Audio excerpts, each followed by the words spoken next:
Cette semaine, nous partons à quelques kilomètres de Rambervillers et découvrir une commune située dans la vallée de la Mortagne, le village d'Autré qui compte près de 300 habitants. Nous partons à la rencontre de Christelle Bansep qui fabrique des crèmes glacées artisanales à partir du lait de son élevage. En fin d'émission, frère Siméon nous fera découvrir les jardins remarquables de l'abbaye Notre-Dame d'Autré, classée monument historique qui a vu l'arrivée de la communauté catholique des Béatitudes en 1982. Mais tout de suite, Jacques Colnet, nous sommes avec vous. Alors vous avez entamé votre premier mandat en tant que maire il y a 1 an maintenant, mais vous êtes impliqué dans la commune depuis bien plus longtemps. Depuis 12 ans, j'étais adjoint au maire, à l'ancien maire, quoi. Et c'était une continuité, une suite logique pour vous? Une suite logique, oui, parce qu'on avait engagé beaucoup de travaux déjà, donc on continue le fonctionnement de l'ancienne maire, quoi. Alors une année un petit peu particulière tout de même pour débuter. C'est sûr, avec le Covid, les associations, tout était au ralenti. On essaye quand même de faire avancer les projets, on en parlera un petit peu plus tard, notamment autour de l'école. Oui. C'est quoi être maire d'un village de 300 habitants aujourd'hui? C'est beaucoup d'investissements parce qu'on n'a pas d'employé communal.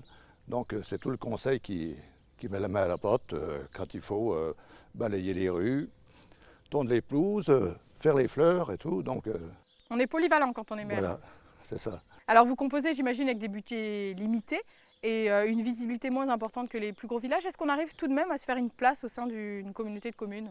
Oui, parce que bon, en faisant attention à tout, même si on a des petits revenus, on peut quand même investir. Et puis on est aidé avec la communauté de communes quand même, qui nous ouvre dans nos budgets et tout. C'est un peu plus facile, quoi. On parlait des associations tout à l'heure. Il y en a plusieurs sur la commune, expliquez-nous. Oui, on a plusieurs associations dans le village. Il y a le club des anciens, mais c'est pareil. Les cartes ont été bloquées pendant le Covid, donc il n'y avait plus rien du tout. Les anciens, ils sont un peu perdus chez eux. Même ceux qui sont tout seuls, c'est pas facile. Ils ont une vie qui est un peu compliquée. Autrement, on a des autres associations dans le village qui font vivre notre village. Il y a le vide-grenier, il y a pour les enfants la Saint-Nicolas, le Père Noël. On peut dire qu'aujourd'hui, ça va chez vous à Autré? Oui, moi j'estime que ça va pas trop mal. Mais après, c'est sûr, c'est le budget. On a des petits budgets, mais avec nos associations et tout, on peut faire pas mal de petites choses dans des petites communes. On embellit le village comme on peut. On a l'abbaye qui est là, qui a un gros monument à Autré, qui est important, et on a beaucoup de visiteurs. Au niveau des projets, donc, on a évoqué l'école tout à l'heure, une école qui va fermer à la rentrée prochaine. C'est bien dommage, on a une école qui va fermer, on a beaucoup moins d'enfants. Donc le projet, c'est de réhabiliter l'école en logement. Logement senior, je pense, au rez-de-chaussée, et 2 autres logements à l'étage. Pour du locatif et donc des revenus pour la mairie voilà. aussi. Là, on est en étude et puis on verra. Si les financements suivent, ça ira. C'est le projet pour l'année prochaine. Alors où on voit aller les enfants d'Autré à l'école? Alors, on va faire un RPC avec Jean-Ménil. Tous les enfants de Jean-Ménil, de Autré et Oussera iront à Jean-Ménil. Merci Jacques pour votre accueil ici à Autré. Nous continuons notre découverte de la commune avec les glaces de Christelle. Agent de service hospitalier, Christelle a décidé il y a près de 3 ans de se mettre à son compte et de transformer une partie du lait des vaches de l'exploitation de son mari. Elle propose maintenant une quinzaine de parfums de crème glacée, une reconversion réussie qu'elle nous raconte aujourd'hui. Christelle, merci de nous accueillir sur votre exploitation. Alors je le disais, une reconversion professionnelle réussie. Est-ce que vous validez ce terme? Oui, effectivement. Là, ça fait 3 ans que je suis sur la ferme et ça se passe super bien. À quel moment vous vous êtes dit j'arrête et je me lance, je vais faire des glaces? Eh ben, en fait, c'est mon conjoint qui a repris la ferme en 2016 et il m'a posé la question pourquoi pas faire de la transfo. Et j'ai dit allez, on y va, on essaye et puis c'est parti, quoi. C'était sur les crèmes glacées. Voilà. Alors il y a d'autres projets en cours, vous voulez agrandir pour quelle raison? Oui, pour faire de la crème, du yaourt à boire et puis voir du beurre par la suite. Ça permettrait d'élargir un petit peu les propositions? C'est ça, d'utiliser la crème pour faire ma glace et puis parce que quand on fait de la crème, on récupère le lait demi-écrémé et au lieu de le jeter, on va en faire du yaourt à boire.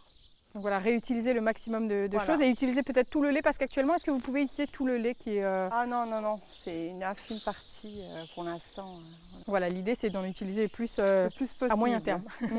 Alors il y a eu les confinements, est-ce que pour vous ça a été une bonne période ou pas? Malheureusement, vu la situation, pour moi, oui, ça a été une bonne période parce que les gens ils se sont reportés un peu sur les produits locaux. Et du coup, moi, je travaille beaucoup avec le drive fermier de Saint-Dié. Et du coup, en termes de vente, on est monté, on a pouvoir tripler, quadrupler les ventes. Ça a été la folie. Alors, ces glaces, 17 parfums aujourd'hui. Oui. Quelles sont les grandes étapes de fabrication? Expliquez-nous.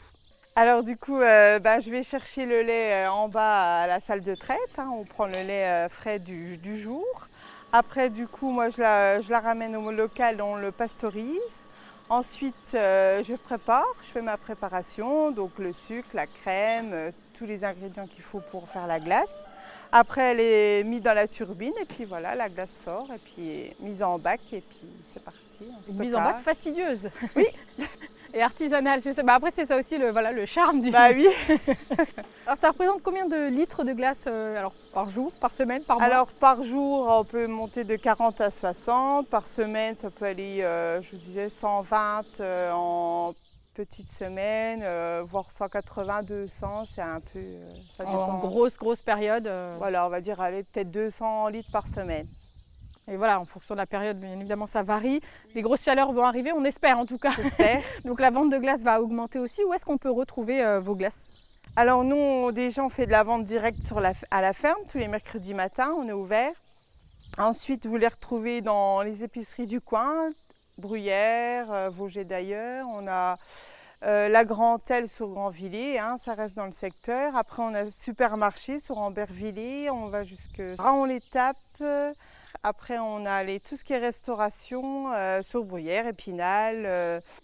La restauration, c'est aussi un point important. Ça permet peut-être d'équilibrer la période où il y a moins de Oui, moins de où il y a ventes. moins de consommateurs de glace. Alors, votre parfum de glace préféré, c'est lequel? Noisette. Et celui qui est le plus vendu? On reste La sur un vanille. grand classique, la vanille. Oui.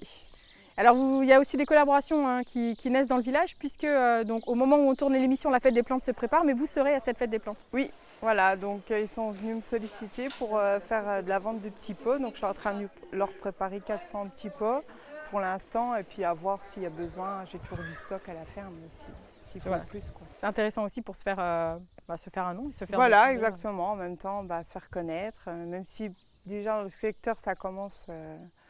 Les plus fidèles, est-ce qu'ils habitent dans le village? Non, pas forcément. Ah, pas forcément, mince. Non. Merci Christelle pour Merci votre à accueil vous. sur l'exploitation. Nous continuons notre émission à la découverte de l'abbaye d'Autrey et de ses jardins remarquables. Dès son arrivée en 1982, la communauté catholique des Béatitudes entreprend l'aménagement du parc de 4 hectares. Aujourd'hui, ce lieu abrite une collection de plus de 3500 variétés d'arbres, arbustes, rosiers, plantes vivaces et un jardin arboretum a été créé autour de l'abbaye par frère Siméon, découverte avec le principal intéressé. Frère Siméon, merci de nous accueillir à l'abbaye. Alors avant de parler du jardin, dites-nous peut-être un peu l'histoire de cette abbaye. Donc l'histoire de l'abbaye remonte à 1149, la fondation. Ça a été fondé par le cardinal de Bar, l'évêque de Metz. Donc il y a eu des chanoines de Saint-Augustin qui sont venus ici à ce moment-là, jusqu'à la Révolution française. Mais enfin l'abbaye a aussi été détruite plusieurs fois par des guerres. Et nous, notre communauté, donc l'évêque cherchait une communauté pour habiter ce lieu. Et nous, on est arrivés en 1982. Voilà. Donc la communauté des Des Béatitudes, Béatitudes. donc une communauté catholique. Dites-nous en plus. Oui, donc c'est une communauté catholique qui a été fondée par un pasteur protestant à l'origine, qui est devenu catholique après. Au début, c'était des laïcs qu'il y avait, que des laïcs. Et après, il y a eu des religieuses, des frères, des religieux, des prêtres. Il y a toujours des laïcs aussi au sein de la communauté. C'est les trois. On dit qu'il y a 3 branches. Dans Trois la branches communauté, dans voilà. la communauté. Et donc aujourd'hui, vous êtes une vingtaine, 25. Ici, on est 25. Donc vous êtes le jardinier des lieux, en quelque Voilà. sorte. Donc on trouve à la fois un jardin à la française, un jardin de plantes médicinales, un jardin sur des inspirations anglaises. Expliquez-nous un petit peu ce que vous avez souhaité en faire. La cour intérieure, c'est un jardin à la française, là où les gens sont accueillis, quoi. Et où il y avait l'ancien cloître aussi.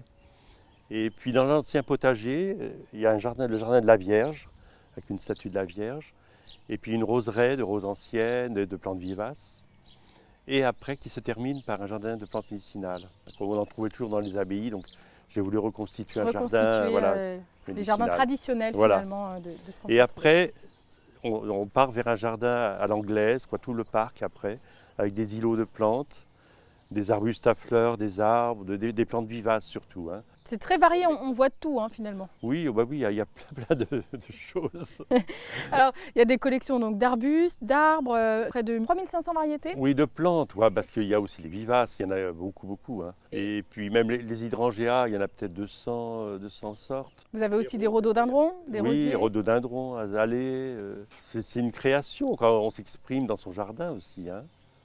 La beauté aussi éveille les personnes aussi qui viennent ici. C'est un travail colossal d'entretenir ce Ah bah jardin. oui, c'est perpétuel. C'est Du c'est matin au quotidien, du soir. matin au soir. Et vous avez aussi une pépinière donc, qui est ouverte Oui. toute l'année, elle. Expliquez-nous comment elle fonctionne cette Donc pépinière. on a une pépinière, on multiplie on multiplie pas tout, hein, je ne peux pas mentir non plus, mais certaines choses, et on fait pousser certaines plantes aussi qu'on achète en tout petits plants. Il faut 2 ou 3 ans avant que ce soit vendable, quoi. Donc on a des roses anciennes, toute une collection, on a des hydrangeas et des arbustes à fleurs, quelques arbres aussi, et des hostas aussi, des plantes d'ombre, qui font des grosses feuilles, soit panachées, ou vertes, ou bleues, bleutées, vous voyez. Alors, chaque année, vous proposez une fête des plantes. Donc, Voilà. on est en pleine préparation au moment où on enregistre cette émission. C'est la 16e fête des plantes qu'on fait, hein. Donc, on a commencé donc cette fête des plantes, en principe c'est au mois de mai, mais à cause du confinement, on a été obligé de repousser cette année. Donc il y a une 35 exposants à peu près, des personnes qui vendent des choses très différentes les unes des autres, pour que le public puisse trouver beaucoup de variétés, quoi. Chacun puisse Hein, trouver voilà, ce chacun qu'il des cherche, spécialités, finalement. un peu de décoration de jardin aussi. Et nouveauté cette année, une deuxième fête Oui, des plantes voilà. en septembre. Donc, on avait fait une fête des plantes en septembre l'année dernière, à cause des confinements qu'il y a eu. Et les exposants, et puis le public a dit il faut refaire à l'automne aussi, ça serait bien. Tout ça. C'est différent, on ne trouve pas la même chose finalement. Oui, on ne trouve pas les mêmes choses, voilà, ça c'est bien. Et puis il y aura des exposants qui ne seront pas là, qui seront en septembre. Comme ça, il y en aura pour tout le Voilà, monde. il y en aura pour tout le monde. C'est quoi l'endroit préféré, votre endroit préféré ici? Moi j'aime tous les endroits, mais moi j'aime bien cet endroit-là où on est. Parce que j'habite juste là, oui. C'est peut-être pour ça alors. Donc les jardins sont ouverts toute l'année, non, une bonne partie de l'année au public, Le pardon, 1er avril, du 1er avril à la Toussaint, quoi. jusqu'à la Toussaint. Oui. Et donc Mais vous les organisez... gens peuvent venir aussi en hiver, oui, c'est pas interdit. Merci frère Siméon pour cette belle découverte des jardins de l'abbaye. Notre émission est terminée pour aujourd'hui, elle est à revoir sur notre site internet. Quant à moi, je vous souhaite une très bonne soirée, je vous donne rendez-vous la semaine prochaine, à bientôt.